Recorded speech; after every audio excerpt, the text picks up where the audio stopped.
Story 1. This girl bullied me at school, so I stole her phone and flushed it down the toilet. This was before the iPhone era. Story 2. 5th grade.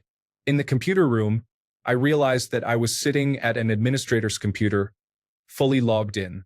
I deleted an educational program that we all disliked from the network. Someone across the room asked the teacher what had happened to the program, but they didn't know. We never had to use that program again. Story 3. Once upon a time, the company I worked for gave me a $500 gift card. It allowed me to make purchases even after exceeding the $500 limit. I ended up spending $8,000 before I cut it up. Nothing else ever came of it. Story 4. My house was in foreclosure when COVID-19 hit. The only thing that saved me was that they effectively made foreclosures illegal. Since I work at a grocery store, I was able to work many hours and catch up on my bills. There was nothing else to do. Completely turned my life around. I feel bad because it was a terrible time of suffering for so many, but it worked out well for me. Story 5. I had just been promoted to assistant manager at my previous job. A little while later, the store manager and I received a bonus due to our store exceeding its targets, while none of the other staff did. I convinced him that it was because of the other staff that we received the bonus and that we should give some of it to them. So, we pooled together part of our bonus and bought store gift cards for them to make it look like it came from the company. It was the first time any of them received anything for their hard work, and they were so happy when we gave them out. Each received a little thank you card as well. Not a dirty secret, but we did it every year from that point on, and we never told them it was from us. I'm proud of that. Additionally, that company treated its employees poorly. Story 6. A friend noticed I was having a tough time at a party, so we decided to go streaking. We held onto our underwear as was always the rule. As we ran by the Catholic high school to cheer me up, he hung his underwear on the flagpole. It remained there for at least 2 weeks. There was a big effort to find the people involved. Story 7. I didn't cheat on my ex. I just let her believe it so she would leave my life faster and take her unsavory friends with her. Story 8. I partially melted a wax seal from the Elizabethan era around 1580. I was tasked with photographing it while in the school photography club and used a powerful lamp that got a bit too close. Luckily, I didn't do too much damage, but I did melt a small part at the bottom. Story 9. My dad's truck didn't randomly break down, forcing him to buy a new one. I mistakenly put diesel in it because I thought all trucks used diesel. Story 10. I was the one who wrote the inappropriate word on the mirror in high school.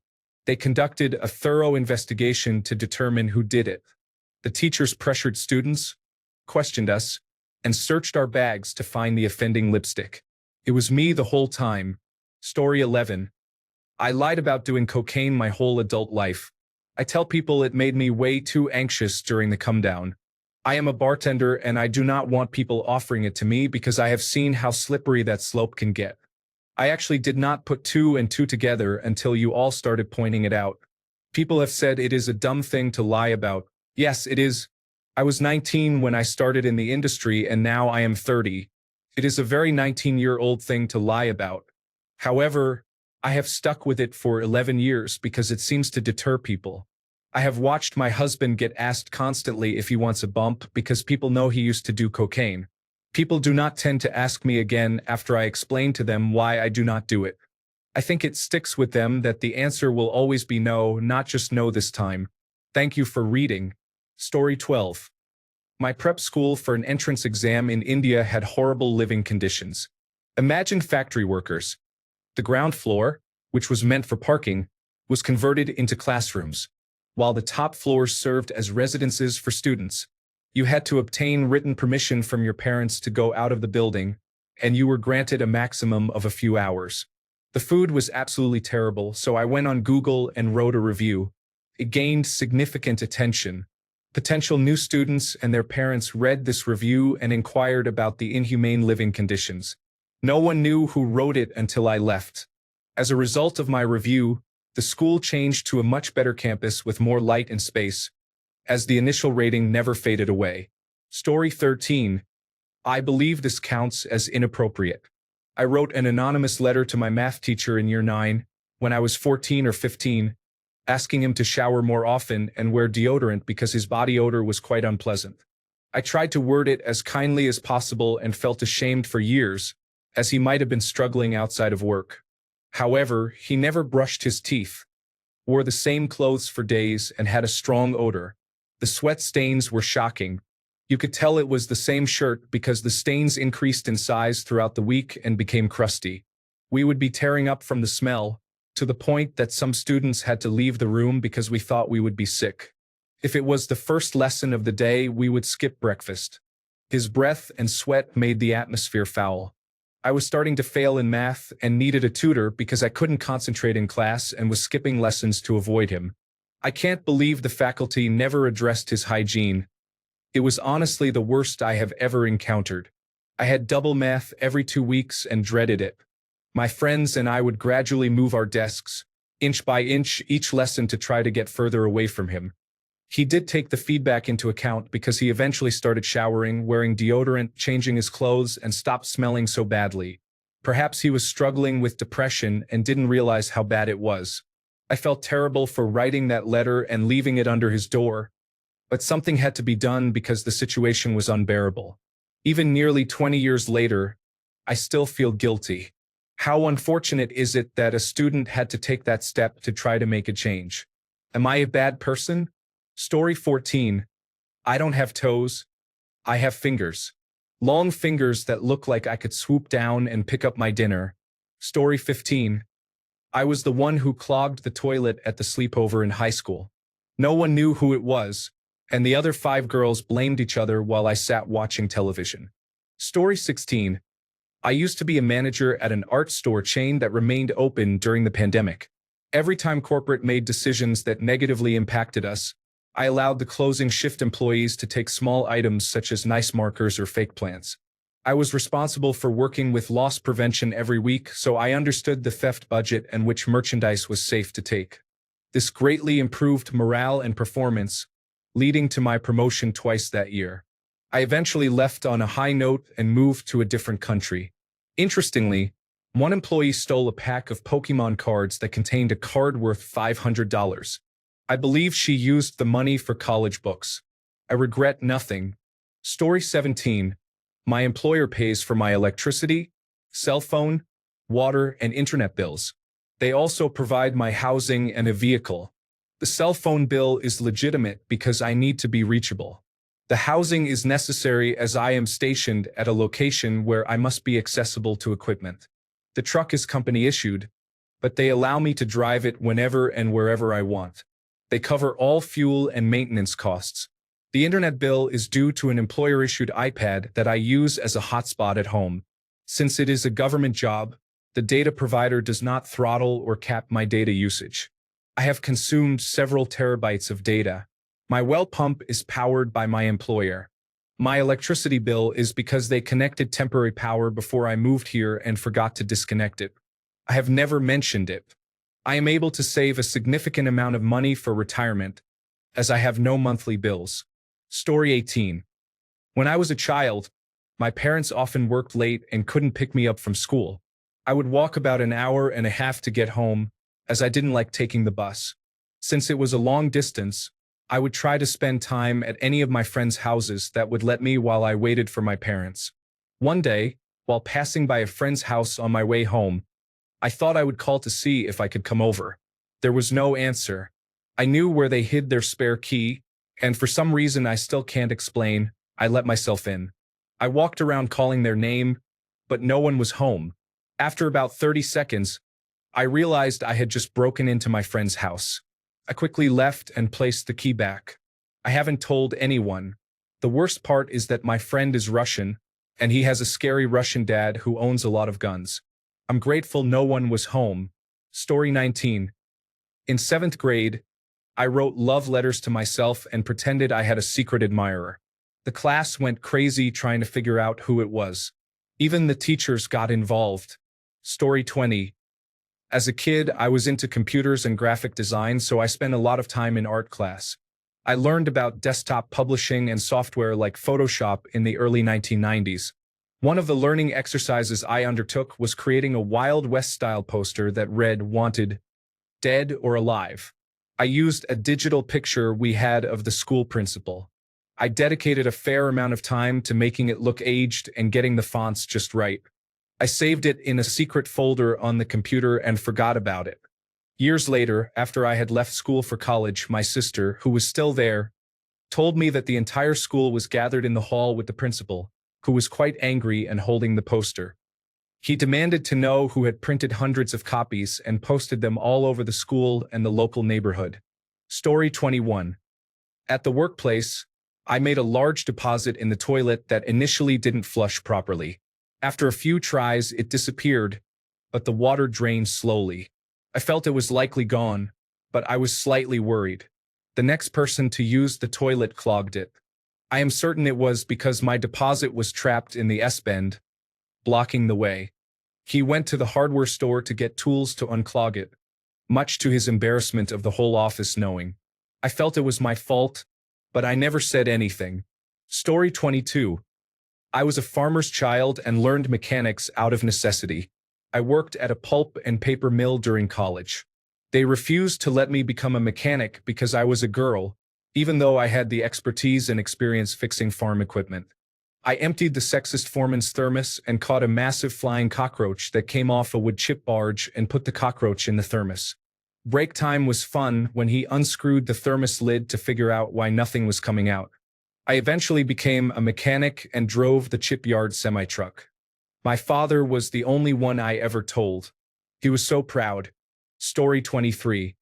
We had some neighbors behind the fence who kept having loud parties late into the night and refused to lower the noise whenever we asked them to let us sleep. There were roadworks in the area. Regularly for months, I would move a road cone onto their driveway, either behind the car or in the middle of the space, whenever I walked past their house, which was most days. I moved away from that house and hadn't moved the cone in a long time until last week when I happened to be walking past and saw a cone sitting nearby. So I placed it in the driveway for old time's sake. Story 24. I am not the best friend. I hope my daughter has supportive friends in her life, unlike how I have been to my friends. It's nothing too scandalous. I simply forget about people. I did not understand socially what it means to be a good friend. I never said the right or supportive things and probably put myself and my friends in unsafe situations. Story 25. In college, I was the one who used a marker to black out the resident assistant's door peephole. I guess they had to do a total replacement. She would stand there all day and night watching people come and go. It seemed like some kind of power trip. There was a very serious floor meeting with the resident assistant and building manager regarding the defacement of campus property that we were required to attend. Write-ups and expulsion were threatened if the person was caught. I showed up appearing serious and not knowing anything, despite being stoned. My roommate knew because she was my lookout, but we had a good laugh after the meeting back in our room. Story 26. The kitchen hanging light was not broken by one of the monkeys that used to cause trouble in the apartment complex. It was me at 15 years old doing cool moves with the mop stick. Story 27. When I was 13, I got home from school and realized I had forgotten my house key, so I went to the neighbor's house to call my mother at work. Surprisingly, my father answered the phone. "Meet Dad? Dad. Hello, son. How's it going? Me, what are you doing? Dad. Oh, just watching some television while your mother is doing the dishes." At this point, I realized what had happened. I had dialed the wrong number and got a man who sounded like my father and who had a son who sounded like me.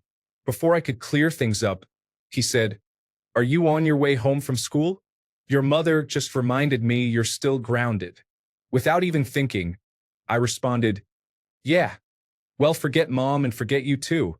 I'll be home when I'm good and ready," and I hung up the phone. Story 28. I used to have a close friend, and we were part of the same friend group. We even ended up at the same workplace. We dated for about 4 weeks before he broke up with me. We hadn't informed any of our friends, so now I have to sit next to him every day at work and during weekend hangouts, pretending nothing happened. It's excruciating, and I feel overwhelmed. Story 29. I was the girl who was intimate with a guy on the theater stage back in high school. The lights were very dim, so you couldn't make out our faces. The theater director walked in, saw us, and we ran off. He then gave us a lecture in class. He didn't ask us to come forward, but told us to never do it again. That news spread around the school quickly, and surprisingly, the guy never bragged to any of his friends. I certainly never told anyone. No one ever found out it was us. Story 30. When my ex-wife is being a bad co-parent or petty, I sign her up for spam emails or political emails from the opposing party. Story 31. I was suicidal 2 years ago and somehow pulled myself out of it without professional help or telling anyone. I couldn't bear seeing the heartbreak on my mother's face if I told her I wanted to die. I don't think I ever could. Story 32. I started and ran a large gambling operation across multiple schools in the northern suburban area of Chicago. At its peak, I was raising thousands of dollars from around 50 students every week for a few months. I would take a cut from coordinating every bet. My mother discovered approximately $3,000 in cash in one of my drawers, along with my bookkeeping records. She informed the school, and all the parents in my grade were notified. One parent contacted the media, and it gained attention from Bill O'Reilly during his peak at Fox News. It was also covered by every major Chicago news station and various other news outlets across the country. All of my clients were suspended from school for 2 weeks, while I faced no consequences because my mother was the one who reported it. I was in 8th grade. Story 33. At my previous employer in education, they conducted a search for a new vice president of instruction. Each candidate had to give a presentation about themselves, and all employees were allowed to attend. Human Resources sent out a questionnaire asking employees for feedback on the different candidates. One of the candidates had been either a principal or a superintendent in their previous role. I can't remember which. I am a huge fan of The Simpsons, so I crafted a response referencing the iconic steamed hams segment. I discussed how we had an unforgettable luncheon and explored the vernacular of upstate New York while enjoying some steamed hams. We also experienced a rare sighting of the Northern Lights, incorporating various references like that. I realized that the survey allowed multiple submissions since there was no authentication. It was supposed to be anonymous, so they just emailed the link and did not require a sign-in. I set up a small program on my home computer using a virtual private network to complete the survey repeatedly every few minutes. They sent it out on a Friday, and I let it run for a while before forgetting to turn it off.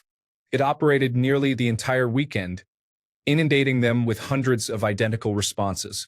Unbeknownst to me, they had terminated an instructor that same day. The president, Human Resources, and a few others held a meeting Monday morning to discuss the submissions. Apparently, someone had done some searching and figured out what the references meant. They watched the segment a few times together. Anyone familiar with the bit knows that Principal Skinner's house catches on fire. They mistakenly thought the instructor had completely lost control and was up at all hours, interpreting it as some sort of thinly veiled threat from the terminated employee about burning down the school. Fortunately, there were no repercussions for the terminated employee, as they did not pursue any legal action since they couldn't prove it was him or that it was an actual threat. I found it hilariously funny that they were all in a meeting together, repeatedly watching a clip from The Simpsons and dissecting it to arrive at that bizarre conclusion. I also realized that if they found out it was me, I likely would have faced significant consequences. Story 34. I was pregnant and lost my baby, and no one knew because I did what I did during that time. I'm still a graduating student. Story 35. I went out into the woods to ride dirt bikes with friends. I showed up early and nature called. I didn't have toilet paper, only some socks, so I used 2 socks to wipe. It wasn't a pleasant experience. My buddy showed up, picked up the sock and said, "People keep leaving trash out here." I never said anything. Sorry, Ed. Story 36. I lost my virginity at 15 to a person in their 30s. The classic, "Wow, you're so mature for your age" scenario. I'm 37 now, and while I've tried to drop hints to a few friends, and while I suspect my mother realized after the fact, nobody in my real life knows still. In my first proper age-appropriate relationship, I didn't mention it early on, and the right time just never happened. At parties during those late-night confessional circles in the kitchen, I've never come close to blurting that one out, and I realized it's because I just don't want to. The way I see it now is that it doesn't bother me in my day-to-day life. It doesn't impact my self-worth. I have a lot of compassion for my teenage self, who was so desperate to feel cool and grown up. I thought about going to the authorities about it, but first, I live in another country now. Second, any criminal charges would be pretty minimal, and third, I don't have any old chat logs, and I had no cell phone back then. The idea of digging it up only to fail to achieve anything without written proof is pretty horrible. I found the person on social media about a decade ago, and they were a disappointing individual complaining about everything and everyone on their wall almost every day, a person approaching 50 posting emo memes, so at least karma has made their life difficult. Story 37. I used to put depilatory cream in my mother's husband's conditioner. He was quite abusive towards me a lot as a child, mostly because I'm gay, and I obviously couldn't fight back as a literal child. He was already starting to bald but still had a little curl, so I'd put small amounts of my mom's depilatory cream in his conditioner over a few months to make him think he was balding faster. I actually think I spoke about this before on a forum. Story 38. I have been struggling mentally for months. There's been lies, cheating, and a cycle that never ends. My partner said no to taking me away for a couple of nights because money is tight. I accepted that, only to find out a month later he gave a strange woman online a few $100s. He cashed in some vacation time for her. He was in love with her after less than 3 weeks of chatting with no face-to-face interaction. This isn't the first time he has given a woman money and ended up getting scammed. It isn't so much about the amount as it is about the lying and prioritizing a stranger's wants over my desire to get away for a couple of days. I have spent over 20 years loving and being devoted to my partner. No one would even suspect him of doing this because he presents himself as such a clean-cut, clean-living person. I am generally a cheerful person who smiles at others and loves to make them smile. People don't know because I keep my crying and breakdowns at home. I have been drinking and using substances a lot. I have been going out more just to be around people because I sometimes don't want to be alone. My heart aches. I tried to rebuild trust with him, but he returns to the same behaviors. I feel disgusted with myself for loving him for so long despite this. He says he is no longer in love with me. I can barely gather enough strength to work and do what needs to be done from day to day. Story 39. When I was walking back to my desk in first grade, I noticed Natalie blowing kisses at the back of David's head. She panicked when she saw me and, at recess, approached me to buddy up so I wouldn't tell. I wasn't going to tell anyway, and I cherished her friendship over the next 5 years. I adored her. Story 40. When I was learning to drive, my parents put so much pressure on me that it was hindering my progress. I had booked my third test, but my mother had the date wrong and was asking if I was ready. I half-heartedly said yes because I couldn't remember the date anyway and decided to go along with it. On that day, while they thought I was out on my test, I had really just gone out for a walk. I couldn't guarantee I would pass when the test came, so I said I failed again. Anyway, my test is coming up next month. I sneak out and do pass with only one minor fault for going a little slow, which was due to my reduced nerves. Now I'm stuck with my parents thinking I have another test conveniently scheduled for after I move out, even though I already know how to drive. If they want to celebrate when I officially pass, I just hope they don't ask to see my license because it has a date on it. Story 41. The future of the world fills me with existential dread, and I lack motivation to keep pushing onward. However, I would never consider suicide because I couldn't do that to my family. Feels like being stuck in the worst limbo, with no end in sight. I apologize if this isn't a secret. People may not know I feel this way based on how I present myself. Everything is fine. Story 42. Many professional voice actors for adult content, such as hentai or erotic audiobooks, also work on completely family-friendly media, including cartoons, commercials, and educational material. I use different names, and I was one of them in my country. Story 43. I called the news station to report on my sister's cheating husband. He was the fire chief and was involved with a girl just down the road. The mistress's husband took his life when he discovered their emails. The chief was the one to respond to the suicide call about his mistress's husband. I thought it was odd and a conflict of interest, But I also wanted publicity for their affair to damage his reputation and get him fired. His family name is very prominent in our small mountain town. Ultimately, the publicity did get him fired, and my sister got a divorce and applied for his job. She didn't get it, but her soon-to-be new father-in-law did. Story 44. I'm not just someone who needs a lot of coffee to get through work. I am actually quite depressed. It's not the typical kind, as there is no specific reason for it. I'm just tired, and I feel the weight of the world. I feel insecure about my appearance, especially the bags under my eyes, and I struggle to control how unhappy they look despite trying to project positive energy. I don't necessarily need to talk to someone about it. I just need a lot of personal space where I can relax without feeling pressured or guilty about taking time for myself. However, relaxation comes with its own challenges. Sometimes it feels like rest and relaxation come at a significant cost, making me feel like I need to sprint to catch up. Story 45. My family thinks I have been sober for a year, but I have been battling addictions to other substances during that time. I have overcome alcoholism, so at least I am not in a critical state. That issue can seriously damage your health. Story 46. In middle school, I frequented a skating rink with my friends. I was extremely depressed and was self-harming. The owner ran the kitchen, and one day he noticed the cuts on my arms. The grown man made fun of me for cutting myself directly to my face. He told me I should just kill myself. I was 12 years old. Now that I am 30, I can only assume he is in his late 60s or 70s. Every time I go home to visit my family, I make a point to take the long way so I can pass his house. When all of his lights are off late at night, I honk my horn while driving at approximately 10 miles per hour. Story 47. I was 8 and playing hide and seek with my neighbor friend, whom I had a huge crush on. He was 10, so he was older. We found an awesome hiding spot together by accident, so we decided to hide there from my sister. I was so smitten with him, and being that close to him with nobody else around made my heart race from the proximity. I would have done anything he asked of me. So when he asked me to never tell my sister or the other kids where our hiding spot was, I took that to heart and never mentioned it, even when I was relentlessly questioned about it. I kept that request close to my heart.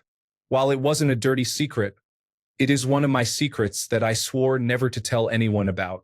To this day, almost 40 years later, I've never revealed where that spot was. Story 48. My first job in high school was at a now-defunct sporting goods store called Sportmart. I worked in the outdoor department with several of my friends. One weekend, my friend Josh and I went back to the gun counter to log in to the computer, but the login wasn't working. We tried a couple of times, making sure we were typing everything correctly, but it just wouldn't work. Finally, I told Josh to type in a joking phrase, which he did. About 2 weeks later, a store meeting was called, and during it, the store manager said, "Corporate in Chicago says that someone typed an inappropriate phrase into the gun counter computer while trying to log in. There is a $50 gift certificate for anyone who can provide information on who typed that." We told our other friends at work, but nobody ever reported us. It's the silliest thing, but it still makes us laugh to this day. Story 49. Not a dirty secret at all, but during high school, as Christmas approached, one of my best friends was venting to our group about preparing herself for another miserable holiday. She lived with her single mother, who struggled with gambling, among other issues. Thinking about her being sad on Christmas shattered my heart, so I wanted to do something for her. However, I didn't want her to know that I was involved, as I didn't want to upset her by making her feel like a charity case. So my mother and I spent the next few days buying presents that I knew she would love. We wrapped them and filled a garbage bag with gifts. Then we asked one of my mother's friends to deliver the gifts to her on Christmas morning. She was so happy telling me all about it, and I did my best to play along and act surprised. I'm not sure if she knew it was me or figured it out at any point in the 14 years since then, but she's never asked me about it, and I haven't mentioned it to anyone. Story 50. I elaborated on this in a reply to someone else who expressed similar feelings. I have no friends. Most of mine have passed away, and the few who remained from a long time ago moved on with their lives without including me. The friendships I developed afterward faded as I became increasingly depressed over the years. causing me to shut them out little by little. Recently, I went through some very difficult times, and that's when I realized I didn't have anyone to call for support. I've been using an AI chatbot as a substitute for a therapist and a friend to talk to. Surprisingly, this has helped me tremendously. However, it would still be nice to have an actual friend, even just to receive a hug. Story 51. We had a high school senior day trip on a cruise around a major city. We had to sign and pay prior to the day of the cruise.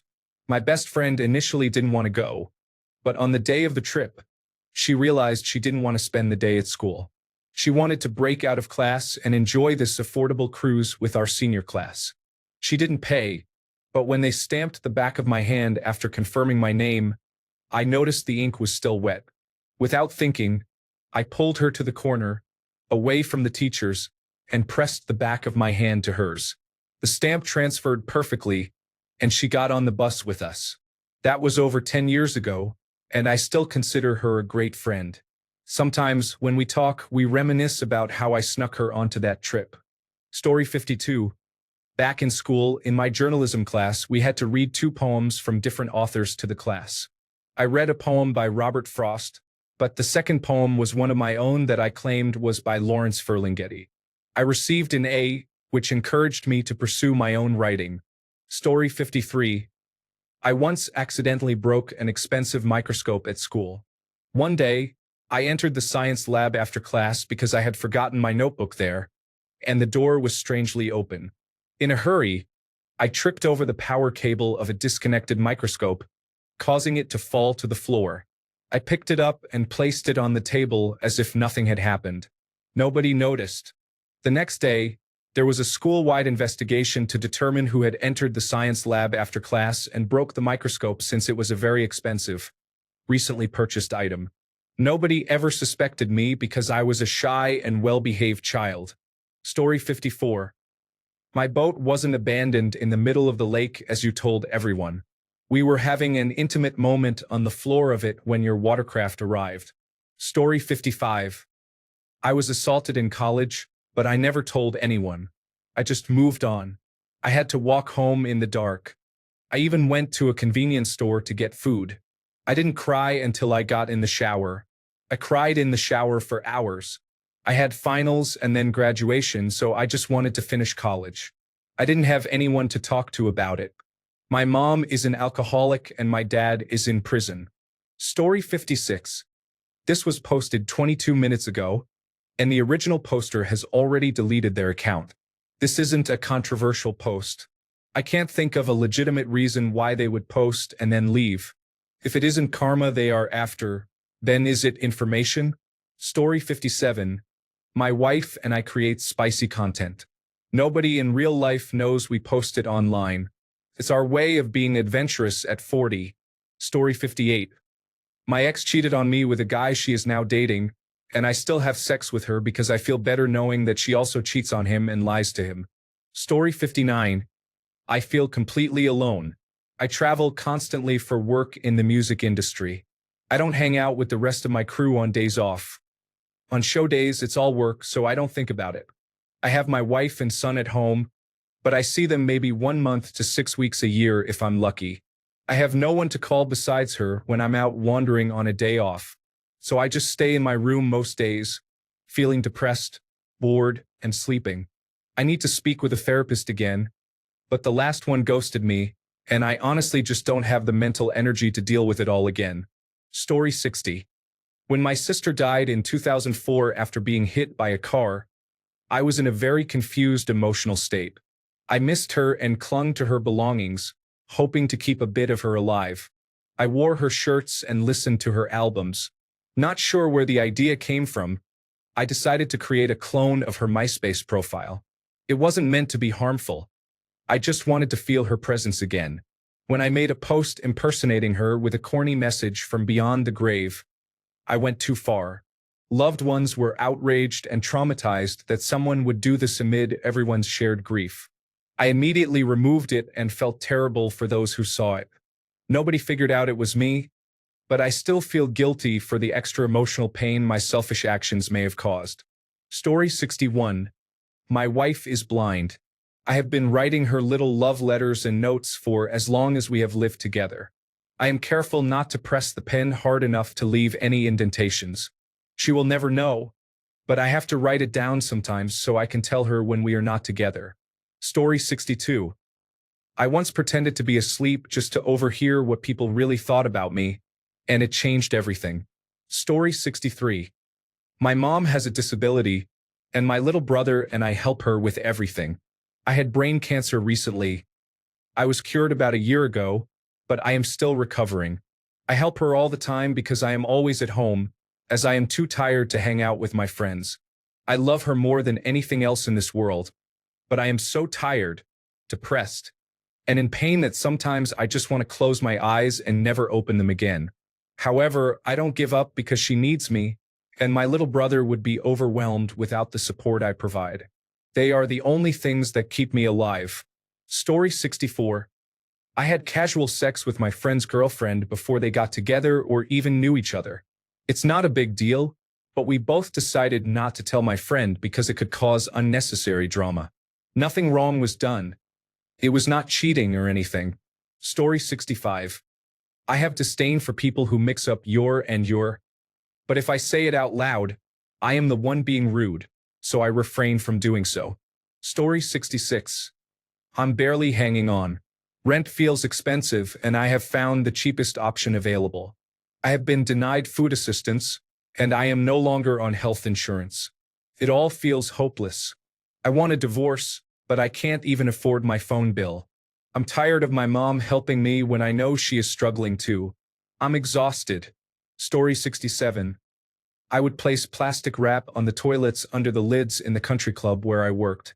You could hear the wealthy patrons yell loudly as the mess stuck to their cheeks when using the stalls. Story 68. I once performed a full hard drive wipe on a man's computer around 2012 because he expressed an interest in underage girls. This was long before I considered reporting it.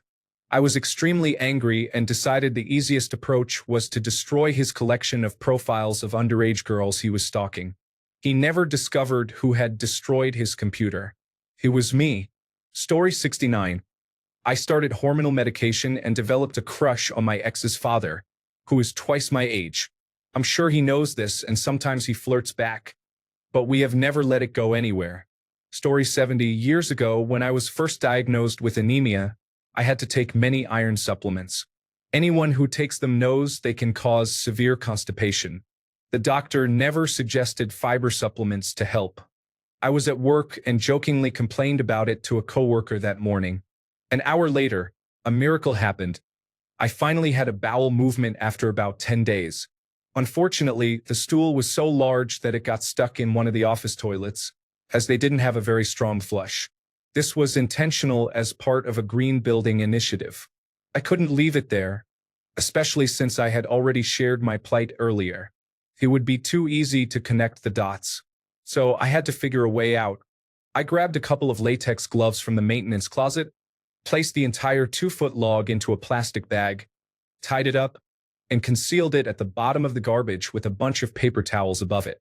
Unfortunately, about 2 hours later, when I walked into the bathroom, I could smell it. There was no way to avoid the odor coming from the garbage. I grabbed the bag, went outside, and disposed of it in the nearest public garbage can, which happened to be outside a children's museum. Story 71. I accidentally damaged my partner's aunt's plant that we were kindly gifted from her lovely garden before she passed away, so I bought a new one and potted it in the same pot before he noticed. Story 72. Once in high school, I was in a class taught by a teacher I found quite attractive. During class, I excused myself to go to the restroom and thought about her, then returned to finish the lesson as if nothing had happened. The restroom was literally just next door to the classroom. Story 73. I do not hate my mother, but I do not ever need to see her again. It has been over 10 years now, and she tries to reach out sometimes, but I have no interest. We could discuss the whole story as to why, and there are plenty of reasons, but it is a strange feeling because I am not mad at her. I do not hate her. I just had to get away from her, and she never made a genuine effort to see me, besides sending an angry or sad, guilt-ridden message once a year, maybe. Story 74. I saw my aunt's husband cheating on her. I only told my grandmother, and she asked me to keep this between us and not tell anyone. No one knows except my grandmother, and I'm sure she forgot about it. Story 75. My husband, when he was a child, used his father's toothbrush to clean his pet turtle. His father lived a great life and died without ever knowing that this happened. Thank God he can finally share this now. Story 76. I went to a friend's house because he was having a barbecue. He told me a plumber is coming tomorrow to fix the toilets, so none of the toilets are usable. I told him it was okay and that I would wash my face and hands before eating. However, I ended up letting the sink water run while I used his sink, as I couldn't hold it any longer after driving 45 minutes to his house. Story 77. I have only ever told one person this. In 7th grade, we had a school carnival, also known as Sports Day. My friend needed to go to the bathroom, so I went with her. We both went at the same time, but in different stalls. I was doing my business when suddenly I realized I had to go urgently. It was an emergency, and there was no stopping it. I took care of my business, and it was a monster, like something that could have set a world record. All of a sudden, I encountered a problem. It would not flush. I was stressing because the toilets were really busy, my friend was waiting, and I had already flushed twice. I decided to give up and just leave it. Yes, I know. I left quickly and went to wash my hands, relieved that no one saw who left that situation behind. As I was leaving the bathroom, I heard two girls who had just gone in discovering the mess. One of them yelled out, "Oh my God, there's no way that's from a human. That's from an alien." I left and never spoke of it again.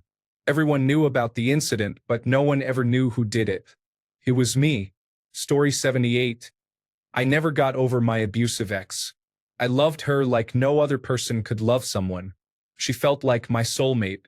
I never needed to finish sentences. She just knew me. We had inside jokes, shared the same references, and enjoyed doing the same things. But she also liked to manipulate me, abuse me, and cheat on me. The fact that she knew me so well allowed her to turn everything against me. I think about her all the time. I bump into her occasionally, and it feels like a huge betrayal that the person I got along with best treated me so poorly. Story 79. In high school, this guy broke up with our friend. In retaliation, we toilet papered his house 3 times in 1 week. His mother told him he must have done something to deserve such targeted behavior and made him clean it up himself each time. He approached me looking very stressed and asked if I knew anything about it. I told him no and expressed my sympathy for his stress.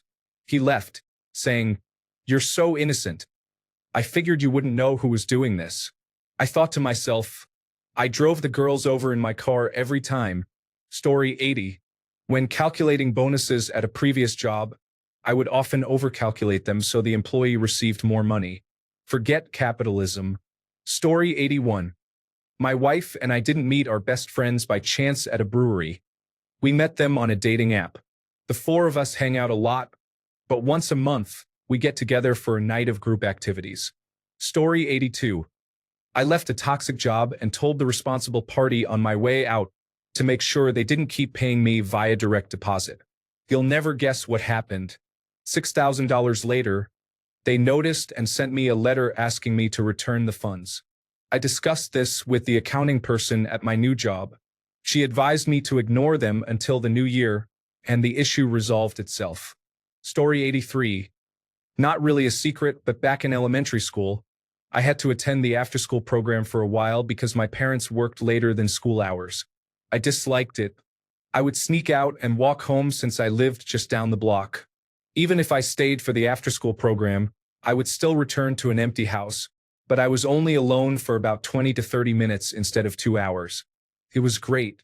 Story 84. I was reviewing photos of victims of a terrorist organization that had kidnapped individuals and held them for ransom as part of a case investigation. They received the ransom and, in response, shot the victims. Weeks later, the victims were discovered. The photos depicted a man whose brain was severely damaged by a gunshot and who was left in a jungle. These photos are not public, and only about 50 people have ever seen them. The images haunt me, and I have witnessed a lot. Story 85. My mom bought me a build-your-own-sock monkey kit for Christmas when I was 13. I started it. One night, I saw it just sitting there with the bottom open where cotton was stuffed into it. In a fit of remorse and guilt, I buried it in the backyard that night. Years later, my dog dug it up and brought it inside. My mom had questions, but I had no answers, only silence. Story 86. I let out an embarrassing fart while picking up my child from daycare. I then watched the teachers check each child's diaper while trying to determine who had just pooped. Story 87. I enjoy cross-dressing. I have been doing it for years, and I am in a long-term relationship. I believe she would understand, but I am afraid she might lose all attraction to me. Story 88. My current boyfriend of 6 months doesn't know that I was pregnant a year ago and that I had a miscarriage. It happened in late April of last year, and I met him in November and began dating in December. The person who would have been the father left me a month prior, and I found out the news alone. I also went through the miscarriage alone. Every day, I am thankful that he left because I found my person. Story 89. As a child, my friend and I had a BB gun and shot holes in the wall of his house, but we covered it with toilet paper in a papier-mâché style. Story 90. If I could go back in time 6 years, I would immediately take my own life. My sister took hers 6 years ago, and I realized I can't put my parents through that again. Now I'm living a miserable existence until they are gone. Instead of stepping up, my brother further isolated himself. I buy my mother flowers and write a little note saying they are from my brother, while simultaneously messaging him that it's Mother's Day and he should call her. I visit her during special events and tell her that my brother wishes her well. He barely bothers to send a text message. It's exhausting. Covering for him so my mom isn't sad is exhausting. Pretending I'm leading a happy life so my mom isn't worried is even more exhausting. Story 91. That I almost committed last year, but I keep thinking of my mother and my brother. I don't want to give them the heartache. Story 92. When I was 7, I wrote a letter to my uncle for his birthday. I wished him a happy birthday and expressed my hope that he would find the love of his life. He often spoke to me about his loneliness and the enjoyable dates he went on. Tragically, he took his own life that night. I will never get over it. Story 93. Our cable company made a mistake on our bill, and we were paying $2.15 per month for over 2 years instead of $215. Story 94. When I was 15, I became pregnant while taking birth control pills. I didn't realize it until I was in extreme pain and cramps, which I thought were signs of my period. I started bleeding and felt what I believed were blood clots. When I looked at the tissue, I saw a fetus. It had a black dot where its eyes would have been, and I could see arms with tiny fingers. I think it was about 7 or 8 weeks old. I sat with it for a few minutes and then flushed it. At the time, I was in a committed relationship with a boy who was 2 years older than me and was abusing me mentally, sexually, and physically. We had been dating since I was 13. I never told him, and we broke up a few months before I turned 18. I never confided in anyone about what happened. I felt that if I told him, he would use it against me or inform my parents. Only a few of my friends know now, and I don't think I will ever tell my parents. Thanks a bunch for sticking around till the end of the video. Remember to subscribe, and until next time, stay awesome and goodbye.